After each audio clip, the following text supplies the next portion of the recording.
Most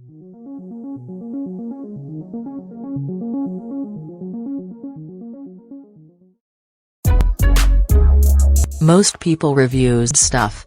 They also say this product is the price is quite good. We've found pros and cons on this type of product.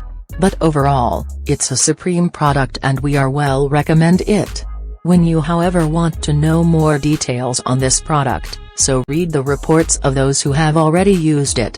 Visit the product detail link in description for an item you wish to buy. Tap add to cart. When you've finished adding items to your cart, tap the shopping cart icon. If you need to edit the items in your cart, tap save for later or delete next to the item in the cart. Tap proceed to checkout and follow the on-screen instructions. Review your order information and tap place your order to complete your purchase. You'll see an order confirmation screen when your purchase has been completed.